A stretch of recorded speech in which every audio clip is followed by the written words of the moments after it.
Animes को यहाँ पे लाया गया है बेटरमेंट के लिए, लेकिन यहाँ पे बर्बादी छा गई है। ऐसा कोई दिन नहीं है, ऐसा कोई लोग नहीं है पेशेंट्स यहाँ पे आते हैं और हेल्थ सेक्टर को गाली नहीं देते हैं। कि यहाँ अंदर काफी पॉलिटिक्स चलती है ये डॉक्टर्स के बीच में। जब आपके पास ऑलरेडी 2 रेडियोलॉजिस्ट एमडी है तो आप डॉक्टर भीम बहादुर को रखकर, एक मेडिकल ऑफिसर को रखकर आप सीटी स्कैन एमआरआई का रिपोर्ट दे रहे हो, क्योंकि इसका कई कंप्लेंट आई है। ये पहला दफा नहीं है, कई कंप्लेंट इसका ऊपर ऑलरेडी हो चुकी है। आप बताइए ना, ये लुक्का छुपी का खेल कौन खेल रहा है? जीबी पंत एडमिनिस्ट्रेशन का साथ खेल रहा है या एडमिनिस्ट्रेशन हम पब्लिक के साथ, आइलैंडर के साथ खेल रहे हैं? जो आदमी इनएलिजिबल है उसको क्यों बिठा के रखे हैं? When he is medical officer of urban, हम उसको भेजिए ना। क्या में क्या आप लोगों को मारने के लिए रखे हुए हैं उसको? एसी चैम्बर में बैठ के, कोट पहन के बैठ के, कार में आके जाके उतना ही और टन का उठाना आता है क्या? बाकी यहाँ का लोग मरे हैं, ये हालत है।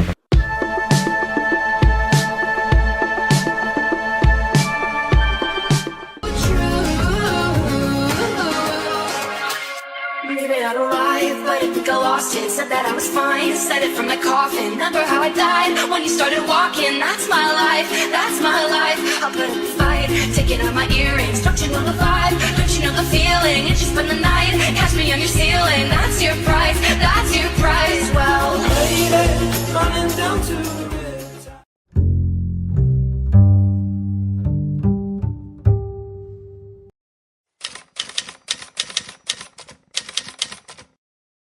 आप सभी को नमस्कार। आपने अपना कीमती टाइम निकाल कर यहाँ पे आए हमारा न्यूज़ को कवरेज करने के लिए, इसके बहुत बहुत धन्यवाद। देखिए, मैंने पिछले साल भी जीबी पंत का एक इशू को उठाया था, इनएलिजिबल रेडियोलॉजिस्ट के ऊपर में, जो कि ये मैं नहीं कह रहा था, मैं ये अंडमान निकोबार एडमिनिस्ट्रेशन ने कहा है। और इसके ऊपर मैंने इंटरव्यू दी थी, पर हमारा एडमिनिस्ट्रेशन में प्रॉब्लम ये है कि जो हेल्थ सेक्रेटरी रहता है वो कुछ दिन के लिए रहता है, वो हट जाता है, डायरेक्टर चेंज हो जाते हैं जीबी पंत का, चीफ सेक्रेटरी साहब भी चेंज हो जाते हैं। मैं अब जब नए सिरे से सब बैठे हुए हैं, जैसा अभी फिलहाल हमारा डायरेक्टर एनएम्स प्रेजेंट है, डायरेक्टर हेल्थ अभी है प्रेजेंट पोर्ट ब्लेयर में, सेक्रेटरी हेल्थ है अभी पोर्ट ब्लेयर में, चीफ सेक्रेटरी साहब है, तो ये सब है। तो मैं इन्हीं का ही चीज मैं इनसे पूछना चाहता हूँ, क्योंकि हम बार बार देखते आए हैं कि हमारे आइलैंडर्स बहुत ही मुसीबत से जीबी पंत से गुजर रहे हैं। जब भी आते हैं इनका ट्रीटमेंट सही सलामत नहीं होता है, कभी इनका कहना रहता है कि रिपोर्ट सही नहीं रहती है, कोई डॉक्टर देख नहीं रहा है। तो मैं इसी संदर्भ में मैं एक पर्टिकुलरली पॉइंट आउट करके मैं आपको बता रहा हूं और एडमिनिस्ट्रेशन का आंख खोलना चाहता हूं, ताकि एडमिनिस्ट्रेशन अपना आंख खोले और ये डॉक्टर को जल्द से जल्द हटाए। क्योंकि हमने देखा था इसी साल 29 जनवरी को हमारा सेक्रेटरी और ईएनटी का डॉक्टर का जो है समय सीमा समाप्त हो गई कॉन्ट्रेक्चुअल, और उनको एक्सटेंड नहीं करा गया और उनको निकाल दिया गया। तो ये बड़ी दुख की बात है कि वैसे ही हमारे अंडमान निकोबार में कोई डॉक्टर नहीं आना चाहते, स्पेशलिस्ट नहीं आना चाहता। ये मैं नहीं, एडमिनिस्ट्रेशन कह रहा है, इवन डायरेक्टर एनएम्स, डायरेक्टर डीएचएस कह रहा है। तो जब जो है आप उनको तो निकाल रहे हैं, किस वजह से निकाल रहे हैं ये कुछ नहीं मालूम, मगर आप निकाल रहे हैं क्योंकि यहाँ अंदर काफी पॉलिटिक्स चलती है ये डॉक्टर्स के बीच में। तो जब उनका उनसे नहीं बनती है तो निकाल देते हैं। मैं इसी तरह का एक मैं आप लोगों के सामने एक पेश कर रहा हूं। देखिए, ये नवंबर 2024 को हमारा Andaman Nicobar administration eligible candidate और ineligible candidate for the post of specialist doctor के बारे में निकाला है। नवंबर 2024, ध्यान से सुनिएगा। ये लिस्ट में ये नीचे में एक है डॉक्टर भीम बहादुर, जो कि रेडियोलॉजिस्ट है। ही इज इनएलिजिबल, लिखा हुआ है clear cut, he is ineligible. मैं एक कॉपी आपको देता हूं, ये एडमिनिस्ट्रेशन का बाकायदा साइन हुआ वाला पेपर है। ठीक, इसके ऊपर में मैंने आवाज उठाई। उसके बाद मैं और थोड़ा पता करा, जब एडमिनिस्ट्रेशन इनके ऊपर एक्शन नहीं ली तो ऑलरेडी डिपार्टमेंट ऑफ रेडियोलॉजिस्ट, आप देखिए यहाँ में नाम दिया हुआ है डॉक्टर भीम बहादुर, और वो है आपका मेडिकल ऑफिसर ऑब्लिक रेडियोलॉजिस्ट, ये ऑब्लिक क्या होता है? Medical officer oblique radiologist, what is oblique, what does this oblique means? साथ में इनके साथ में 3 JR है, जूनियर रेसिडेंट है। तो जब ये अगर मेडिकल ऑफिसर है, that means is not a radiologist. Radiologist के लिए आपको लाइसेंस लेना पड़ता है, इसका अलग से है। ये जब मैं इनके डॉक्टर भीम बहादुर के बारे में पता किया तो मुझे पता चली है ये अर्बन एरिया का मेडिकल ऑफिसर है। तो जब ये मेडिकल ऑफिसर है अर्बन एरिया का, how a is looking radiologist, जबकि हमारा एडमिनिस्ट्रेशन साफ कर दिया था कि a is ineligible specialist, is ineligible for the post of specialist. तो इसको क्यों रखा गया है रेडियोलॉजिस्ट में? अब मजेदार बात यह है, जब आगे और पता किया गया तो यहां में हमारे जीबी पंत में ऑलरेडी रेडियोलॉजिस्ट है, वो भी एक नहीं 2। पहला का नाम है डॉक्टर चारू गुप्ता, डॉक्टर चारू गुप्ता पहला का नाम है, and she is MD radiologist, director of health service इसको के अंडर में है ये। दूसरी है डॉक्टर सिमी सुदर्शन, ये भी MD है रेडियोलॉजिस्ट, इस ये NIMS के अंडर में है। जब आपके पास ऑलरेडी 2 रेडियोलॉजिस्ट MD है तो आप डॉक्टर भीम बहादुर को रखकर, एक मेडिकल ऑफिसर को रखकर आप CT स्कैन MRI का रिपोर्ट दे रहे हो, जो कि इसका कई कंप्लेंट आई है। ये पहला दफा नहीं है, कई कंप्लेंट इसका ऊपर ऑलरेडी हो चुकी है, मगर हमारा एडमिनिस्ट्रेशन खामोश है, आंख बंद करके बैठा हुआ है। अब जो है रिपोर्ट ए भी, ये जो मैंने 2 डॉक्टर का नाम लिया है, ए भी दे रहे हैं, ए भी दे रहा है। तो भाई ये क्यों दे रहा है जब आपके पास में है रेडियोलॉजिस्ट? आप इनको मेडिकल ऑफिसर है ये, वो भी अर्बन एरिया का, आप वहां भेजिए ना, आप इसको कहां से रखे है? तीसरा और मजेदार चीज ये है अंडमान निकोबार आइलैंड का आपका मेडिकल का वेबसाइट, NIMS का, ये वेबसाइट में सभी डाउनलोड किया गया हुआ है, कौन सा सेक्टर में कौन कौन डॉक्टर है, क्या है। इंटरेस्टिंग चीज ये है, डॉक्टर भीम बहादुर का नाम इसमें नहीं है। तो ये डॉक्टर भीम बहादुर का नाम नहीं है रेडियोलॉजिस्ट में, और इधर में एडमिनिस्ट्रेशन को जीबी पंत दिखा रहा है कि इज अ रेडियोलॉजिस्ट। तो तीसरा और मजेदार बात यह है कि एडमिनिस्ट्रेशन बोल रहा है भीम बहादुर के सामने में, डॉक्टर भीम बहादुर के सामने में इज इनएलिजिबल स्पेशलिस्ट। आप बताइए ना, ये लुक्का छुपी का खेल कौन खेल रहा है? जीबी पंत एडमिनिस्ट्रेशन का साथ खेल रहा है, या एडमिनिस्ट्रेशन हम पब्लिक के साथ, आइलैंडर के साथ खेल रहे हैं? जो आदमी इनएलिजिबल है आप उसका क्यों बिठा के रखे है? When he is medical officer of urban, आप उसको भेजिए ना। यहाँ में क्या आप लोगों को मारने के लिए रखे हुए हैं उसको? कितना कंप्लेंट चाहिए उनके बारे में? मैं तो आपको सारा चीज बता दिया, एडमिनिस्ट्रेशन का लेटर दिखा दिया, नोटिस दिखा दिया कि एडमिनिस्ट्रेशन को डिक्लेयर कर दिया ही इज इनएलिजिबल, फिर उसको क्यों यहाँ पे है? आप बताइए। और 2 ऑलरेडी MD रेडियोलॉजिस्ट यहाँ पे है, मैंने उनका नाम भी बताया, आप उनको चार्ज दीजिए, इनको क्यों रखे हुए हैं? प्रॉब्लम क्या है यहाँ में हमारा अंडमान निकोबार आइलैंड में? हमारा एडमिनिस्ट्रेशन का आंख इसलिए बंद है, या पता नहीं कोई लोग इनका चापलूसी करते हैं, मुझे ये समझ में नहीं आ रहा है। आप ध्यान से देखिए, जब से doctor M.K. Shah medical superintendent बन के बैठा हुआ है तब से ये यहाँ पे मेडिकल में आपको कोई भी चीज ठीक से नहीं दिख रही है, ना ही मेडिसिन, ना ही ट्रीटमेंट, ना ही डॉक्टर, ना ही स्टाफ। और क्या हमारा अंडमान निकोबार में क्या एक ही मेडिकल सुपरिटेंडेंट है जो देख सकता है डॉक्टर M.K. शाह? बाकी कोई एलिजिबल नहीं है क्या उसके लिए? ये रिटायर हो जाता है, उसका बाद फिर इसको एक्सटेंशन मिलता है, इसके बाद ये खुद अपना रेजिग्नेशन देता है, फिर जाके वापस लेता है, एडमिनिस्ट्रेशन बोलता है ठीक है तुम बैठ जाओ। ये क्या हो रहा है?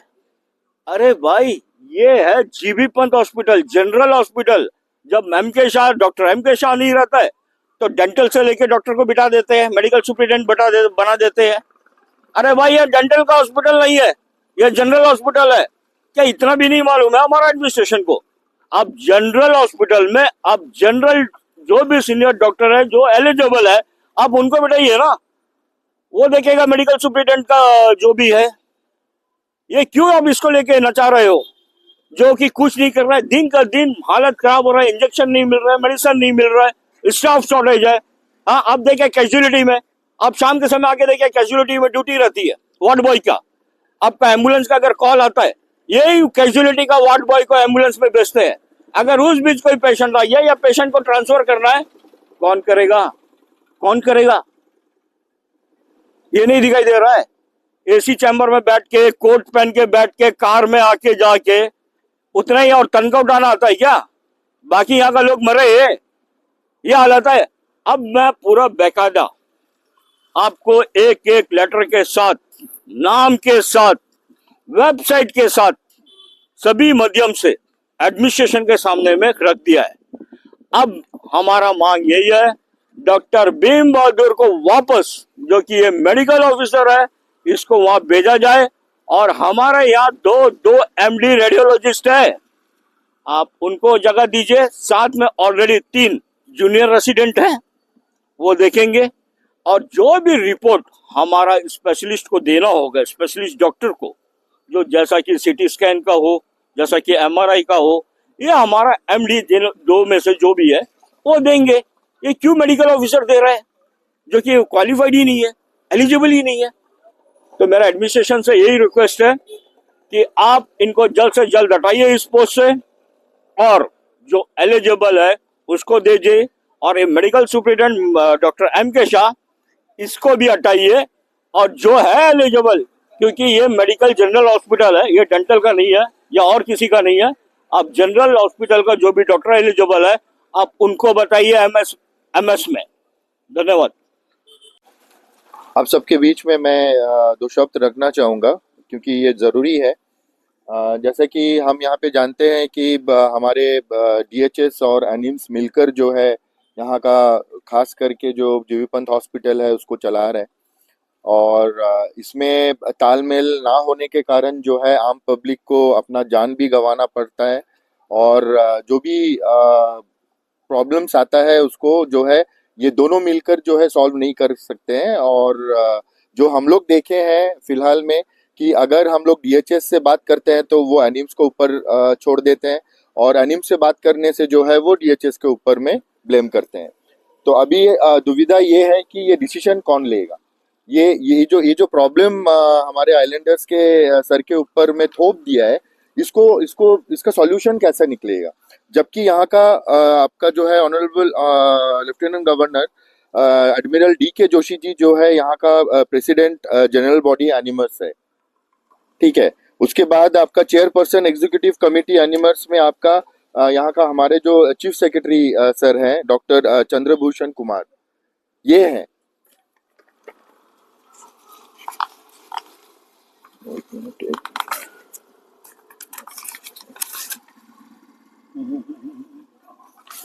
ओके, तो ठीक है। तो मेन बात यह है कि जब LG चीफ सेक्रेटरी हमारे एडमिनिस्ट्रेशन डायरेक्टली जुड़ा हुआ है एनिम्स से, और एनिम्स का जो खस्ता हालत है पिछले मेरे नॉलेज में तो 4 से 5 साल जो है हम लोग सिर्फ HRS की तरफ से मेरे ख्याल से 90% जो क्वेश्चंस है वो एनिम्स के ऊपर में ही आया है, उनके डॉक्टर्स के ऊपर आया है, उनके जो मैनेजमेंट सिस्टम है उनके ऊपर आया है। और साथ साथ में ऑब्वियसली ये DHS के ऊपर में भी हम लोग काफी सारा क्वेश्चंस किए हैं। लेकिन ये सबका जो डिसीजन मेकर्स है, जो सॉल्यूशन गिवर है, उन लोग तो हमारे आइलैंड के टॉप पोस्ट में बैठा हुआ एक LG है चीफ सेक्रेटरी, एंड न जाने और भी कितने डॉक्टर्स और यही के लोग रहेंगे। क्या इनको क्या समझ में नहीं आ रहा है? ये किस भरोसे में अंडमान का डेवलपमेंट चाह रहे हैं?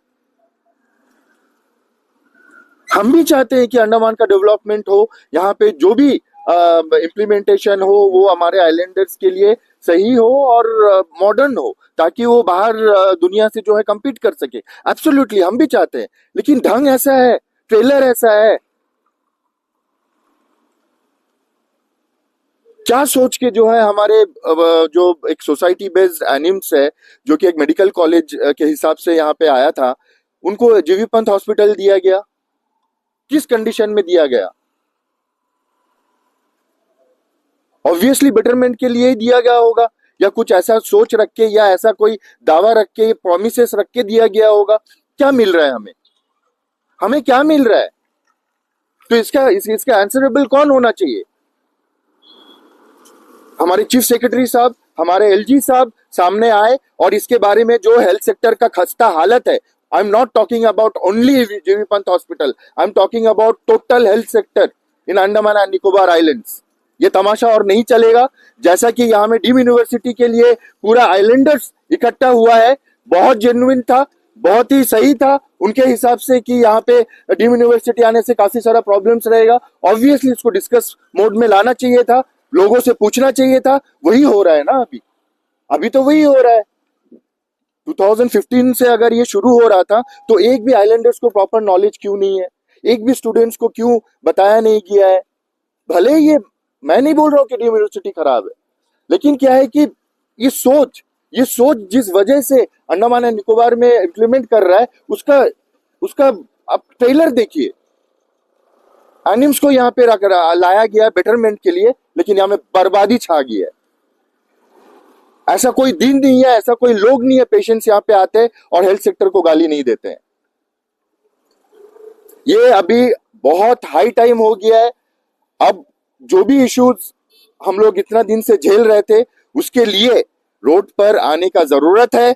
ये हम आह्वान करते हैं हमारे आइलैंडर्स से, इवन जो सपोर्टर्स है आइलैंडर, मतलब ये प्रॉब्लम्स के, मतलब जो चाहते हैं कि इसके निवारण जल्द से जल्द हो, उनसे भी मेरा रिक्वेस्ट है। ऐसा एनजीओ से मेरा रिक्वेस्ट है, गवर्नमेंट सर्वेंट से मेरा रिक्वेस्ट है कि आप लोग थोड़ा अपना सोर्स और इन्फ्लुएंस लगाए, ताकि हम लोग ये जो विरोध हम लोग एनिम्स और डीएचएस को लेके आगामी दिन करने वाले हैं, उसमें जो है फुल सपोर्ट मिले। क्योंकि ये एचआरएस और अंशुमान और राकेश लाल का बात नहीं है, ये बात है जैसे हमारे स्टूडेंट्स का फ्यूचर का बात था, अभी जो है आइलैंडर्स का लाइफ का सवाल है। तो इसमें हम देखते हैं कि कितने आइलैंडर्स और कितने लोग इस मुहिम पर साथ देते हैं, हम देखेंगे उस दिन।